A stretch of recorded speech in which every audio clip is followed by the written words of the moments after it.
Oh my god, that feels like heaven. I cannot believe I'm cold in Florida, but I am. I can just go to sleep like this. Hello everyone, I'm Anna, Slavic girl living in America, and today I'm gonna share with you 10 culture shocks I had inside American homes. First one is probably gonna be the most life-changing and important: clothes dryer.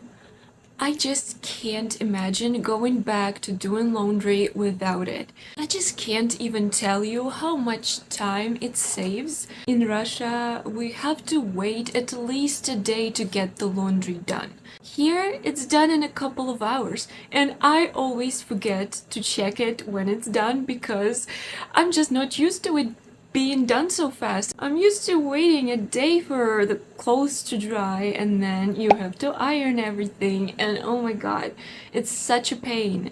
I just absolutely love it. It's like the best thing ever. I don't understand how it comes out so perfectly unwrinkled. It's just magic. And of course, I've never had a warm blanket out of the dryer in my life.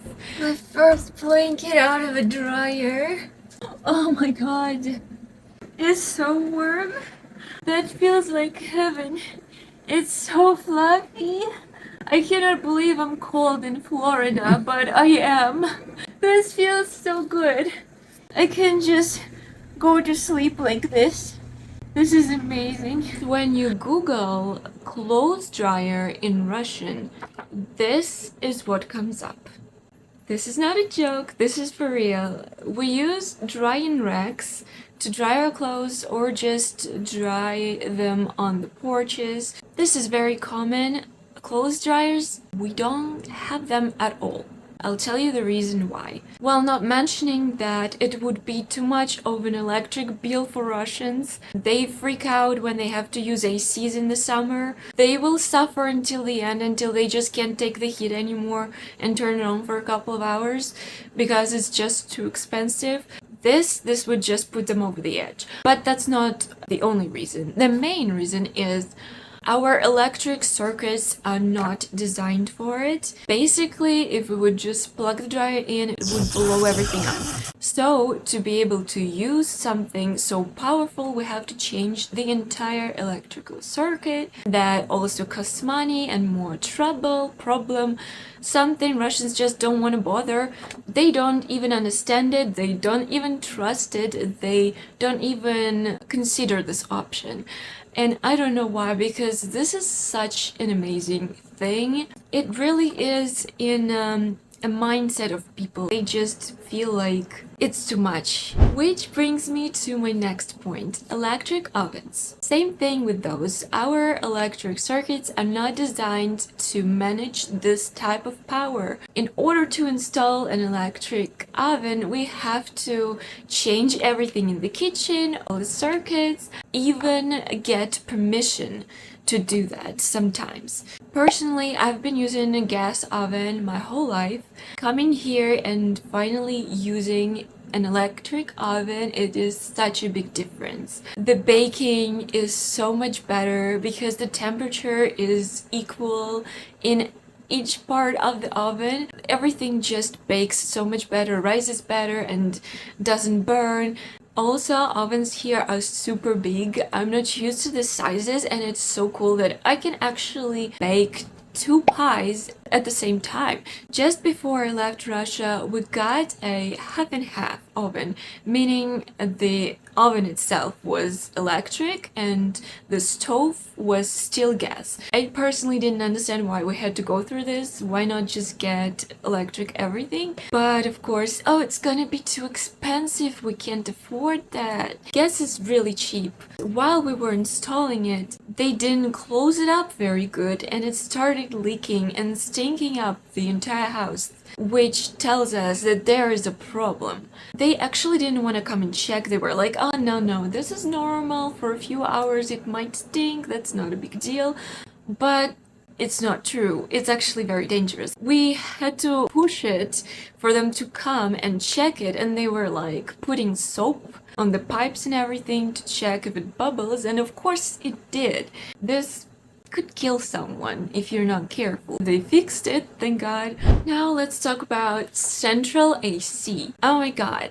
We only have wall units in Russia and we have to install it in each room if you want each room to be air conditioned. Otherwise, everyone comes into this one room that has AC and we just chill there. Not everyone can afford to install AC in each room, and that's what ended up happening. Having one system for the entire house is amazing. You just set the temperature. No, that's better. And it equals out all rooms at once, and this is so cool. I love it. The only problem is we fight for the temperature because everything is like too cold for me. My spouse likes it at 70 and this is like freezing cold. I just can't handle this. And yes, everyone's like, you're from Russia. What do you mean? Why are you so cold? You can't be cold, you're Russian. That's right, I forgot about that. Now suddenly I'm not cold. Thanks to this central AC, I am wearing a sweater inside the house in Florida, even when it's 90 degrees outside. Also, Russians believe that if you sit under AC too long, you're gonna get sick. In Russia, I didn't get to use AC very much. Here, I'm learning to live with it 24/7. Next, overhead showers. In America, almost every house has this overhead shower that you cannot move, and this was a culture shock for me. I am used to handheld showers that are adjustable, and that's kind of what every Russian home has, unless they don't have a shower at all, which also is kind of common. I personally can't imagine not having a shower at all, but some people don't even bother installing it. They just take baths. They don't even have sinks most of the time. They just do everything in a bathtub, wash their hands there, and well, take baths. So that's why my spouse installed this shower especially for me. Also, one thing that I noticed about American bathrooms that I couldn't put my finger on what that was, but they look so neat and so perfect. And I figured it out. There are no pipes shown. In Russia, we have all our pipes out, even the hot water, everything is out there. We don't hide them in the walls. And you have to be careful if you take a hot shower and touch that pipe. Ouch, that burns. But here, everything is hidden and everything just looks so neat and tidy, and I love that. Almost every American household has a coffee machine. This is so normal and common here that it's not considered a luxury like it is in Russia. In Russia, it is more like a status symbol. You show a person that you are wealthy enough to afford a coffee machine. This is definitely not an everyday item. We mostly use French presses or instant coffee most of the time, which I cannot stand. But I personally use French press. Even here, like, we have a coffee machine, but it's like, why brew a whole pot for just 2 people? And French press is kind of faster. I don't know, that's just what I'm used to. But I love coffee machines too. It's very cool because they can stay heated up, and it's very cool when you have guests over. This one is also super life-changing. Garbage disposals in the sinks. I don't want to go back to not having one, because let me just tell you, we just have this drain plates covers. After we wash our plates, with all the pieces of food and everything that's left over ends up in this drain, and you have to empty it and throw it in the garbage. And this is the grossest part of doing dishes in Russia. I couldn't stand it. Here, you just dump everything inside and push the button and it's gone. Super easy and convenient. So yeah, we throw all the leftovers and stuff in the garbage or in our toilets, which is incredibly bad for the water system. So in Europe, people came up with something more eco-friendly, which I don't know if you heard about it, This is something called vermicomposter. It's a French word. It's basically a box full of worms. And you feed your worms with leftover food, which is super environmentally friendly. You just basically feed your worms. This doesn't pollute the water system, doesn't end up in the garbage where it cannot be decomposed. It is super good for the environment, but also kind of weird and gross. But then, of course, worms procreate and you end up with more and more worms, and like, what do you do with them? Well, you just sell them to other people who want to help the planet. I think I'd much rather install a, garbage disposal. So one time we stayed in an Airbnb here, and I couldn't figure out what was making this creepy, scary, ghost-like noise at night. I was just terrified. I was like, what is that? What's going on? And then I figured out that it was coming from a refrigerator. And it was an ice maker. I really started thinking we had a ghost in our Airbnb, but no, it was just making ice. I've never seen an ice maker in Russia. I mean, I'm sure they might sell it, but it would be probably too much trouble to set it up and hook the pipes and everything, since we don't hide anything behind the walls. But Americans really, really love ice in everything. In Russia, it's absolutely normal to serve drinks without any ice, but here every drink, everything comes with ice. Even at home, you've gotta have it.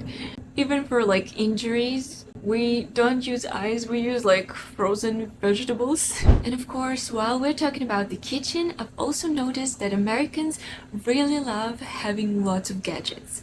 And let me tell you, I do too. For example, food processor is one of my favorites. Making soups became so much easier, making cutlets is so much faster. I mean, we mostly grate everything and always cut everything by hand, and all the appliances are not super common, probably because it's too expensive. Not a lot of people can afford that. You would probably find all that in like rich people's homes for sure, but it's not common at all. Here, finally using all these different appliances has made cooking for me so much easier. They have like your own ice cream makers, air fryers, mini ovens. It's just very interesting and so cool.